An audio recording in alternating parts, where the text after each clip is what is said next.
Students, welcome to CCS academy. तो बेटा हम लोग अकाउंट्स पढ़ेंगे इस वीडियो में, और जनरल एंट्री जो हमारा पहला लेसन चल रहा था न्यूमेरिकल का, उसे हम करेंगे। क्लियर? ये पीडीएफ हमने आपको लास्ट वीडियो में दिया था। होप आप सभी ने ट्राई जरूर किया होगा, क्योंकि इसके कई सारे क्वेश्चंस वही है पुराने जो हमने आपको बताया था। चलिए स्टार्ट करते हैं, मज़ा आने वाला है। सबसे पहले क्वेश्चन देखते हैं क्या है। Sold goods to Brijesh on list price of 10,000 at a trade discount of 5%, receive full payment on cash. बड़ा ही सिंपल सा क्वेश्चन है। बोल रहा है ब्रिजेश को आपने 10,000 का सामान बेचा। कितना का? 10,000 का। और आपने बेचा तो ट्रेड डिस्काउंट दे दिया 5%। तो ये बताओ 10,000 का सामान, इसका 5% कितना हो गया बताओ। Very good, 500। क्लियर? ओके, तो कितना हो जाएगा? 9,500 का आपने सामान क्या किया? बेचा। Very good. अच्छा ये बताओ, क्या ये 500 का हम बुक्स में रिप्रेजेंट करेंगे, बुक्स में शो करेंगे क्या इस 500 को? नहीं ना? Very good. तो हम इसे नहीं शो करेंगे, क्यों? क्योंकि ये ट्रेड डिस्काउंट है। यही अगर कैश डिस्काउंट होता तो हम उसे शो करते हैं। ओके, अच्छा अब यहाँ पर आइडेंटिटी की बात करते हैं। ये तो पता चल गया 9,500 आपको बुक्स में शो करना है। अब आइडेंटिटी कौन कौन सी है? सबसे पहले आइडेंटिटी देखिए क्या है। सबसे पहली जो आइडेंटिटी है वो है आपका सेल्स आपने किया, लिख दीजिए। सेल्स किसको किया? ब्रिजेश। आगे थोड़ा बढ़ के देखिए, यहाँ पर कैश रिपोर्ट है। अगर ये लाइन नहीं रहता ना, रिसीव कैश, अगर ये नहीं रहता तो दूसरी आइडेंटिटी ब्रिजेश हो जाती है। लेकिन चूंकि हमारे पास बोल रहा है कि भैया हमें पैसे ब्रिजेश ने दे दिए, ब्रिजेश ने पैसे दे दिए, तो भैया ठीक है, तो हम कैश लिख देंगे। दुकानदार के पास आप जब भी जाते हो, इसको जिनको को नहीं समझ आ रहा है उनके लिए एग्जाम्पल है। जैसे आप दुकानदार के पास जब भी जाते हो, तो मान लो कई लोग का दुकानों के साथ क्या होता है, महीने का उधार चलता है। उधार मतलब महीने के लास्ट में पेमेंट कर देते हैं। अब दुकानदार क्या करता है, अपनी किताब में आपके पापा का नाम लिखता है ना, उसमें आप जो भी ले जाते हो, बिस्किट नमकीन जो भी, तो वो उसमें लिख लेता है। बस ये भी वही है। यहाँ भी दुकानदार क्या करता है, जब ये बंदा कोई भी उधार में देता है या खरीदता है, बेचता है, ऐसे केस में उसका नाम लिख लेता है। लेकिन जब उधार आप ही उस दुकान पे जो बिना उधार के पैसे दे के आ जाओ, तो क्या वो बुक्स में आपका नाम पे लिखेगा? नहीं ना। वही चीज़ यहाँ भी नहीं लिखा जाएगा। सॉरी, क्लियर है? ओके, अब देखो सिंपल। कैश क्या होता है, सेल्स क्या होता है और कैश क्या होता है बताओ जल्दी जल्दी। सब पढ़ा हुआ है आपका। सेल्स होता है क्या? आपके लिए इनकम। कैश आपके लिए एसेट्स। इनकम कौन सा रूल फॉलो करता है बताओ? Very good, nominal. Nominal rule follow करता है। नॉमिनल का रूल क्या होता है? Debit all expenses loss, credit all income and gain. तो ये है इनकम, तो इसलिए क्रेडिट हो रहा है। अच्छा, एसेट्स क्या बोलते हैं? Debit what. एसेट्स के लिए कौन सा रूल आता है? पहले रूल बताइए। Very good, real. अच्छा, अब ये बताओ बेटा कि रियल का रूल क्या बताओ? Debit what comes in, credit what goes out. तो ये आपके पास पैसे आ रहे हैं कि जा रहे हैं?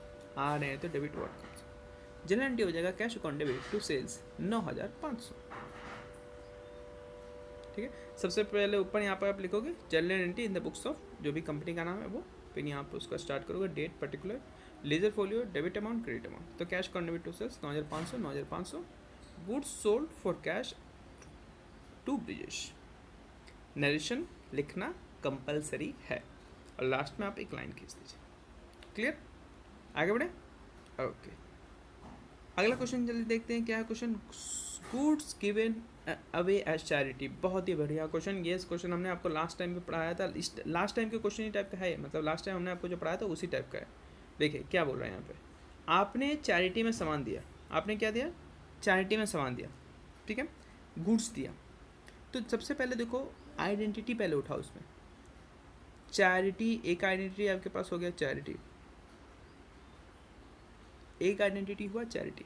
और हमने आपको बताया था लास्ट वीडियो में, आप अगर गुड्स बेचते नहीं हो, अगर आप गुड्स बेचते नहीं हो, गुड्स जो है अगर किसी को दे देते हो, एडवर्टाइज कर देते हो, गुड्स को एडवर्टाइजमेंट में दे दिया, या प्रोप्राइटर अपने पास ले लिया, या फिर चैरिटी भी हो गया, तो ऐसे केस में हमेशा क्या होता है, वो कॉस्ट प्राइस पर ही आप उसको डिडक्ट करोगे।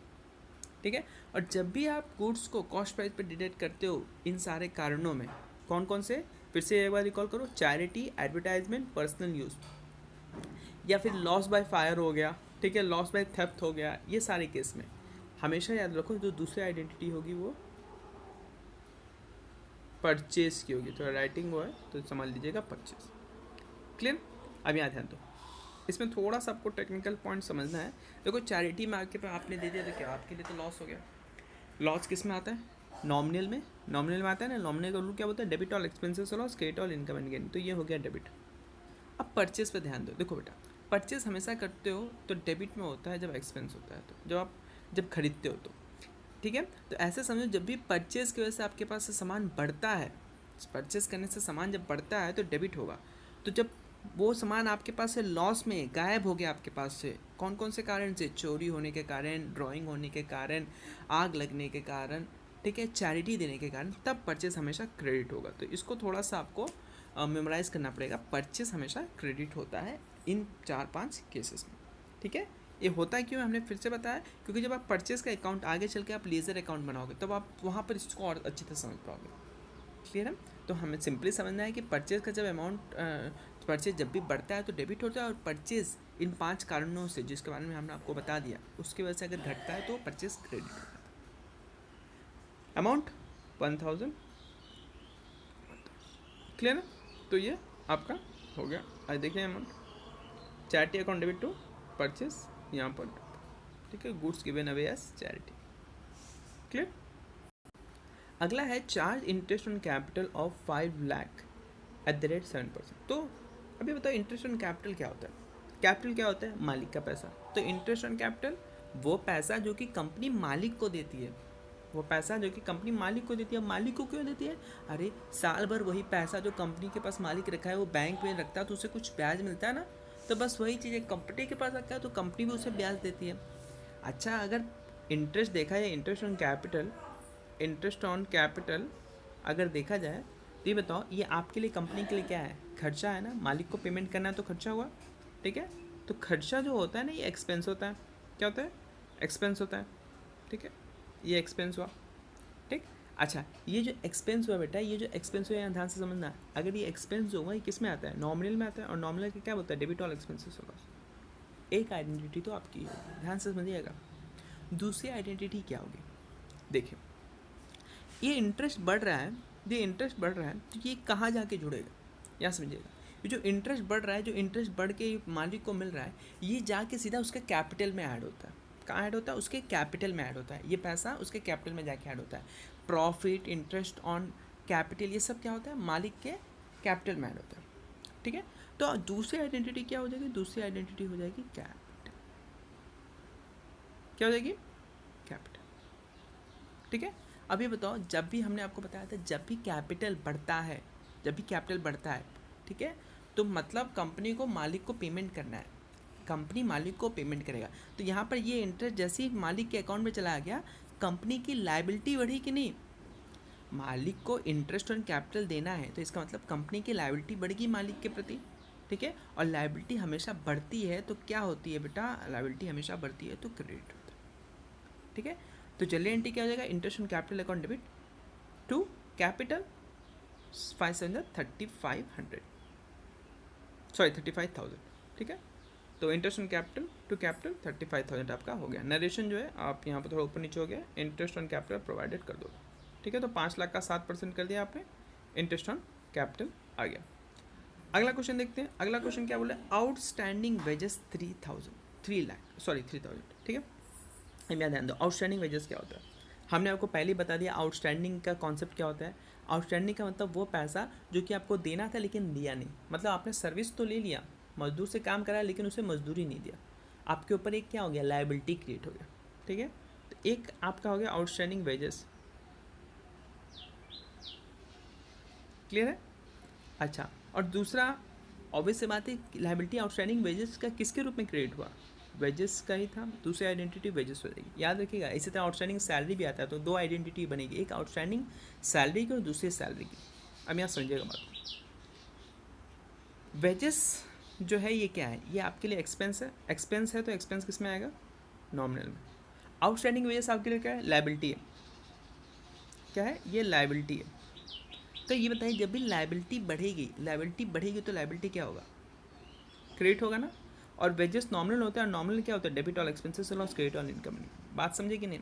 आउटस्टैंडिंग वेजेस हो या सैलरी हो, बढ़ेगा तो क्रेडिट होगा, बस इतना याद रखिए, क्योंकि वो लायबिलिटी होती है। और ऑपोजिट साइड में वही होगा, वेजेस है तो वेजेस, सैलरी है तो सैलरी, ठीक है। और वो एक्सपेंस होता है तो इसलिए डेबिट होगा। तो wages account debit to outstanding wages हो जाएगा आपका 3,000। तो देखिए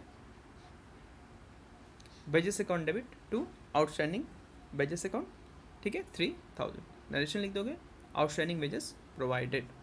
क्लियर है? अगला देखिए जल्दी से।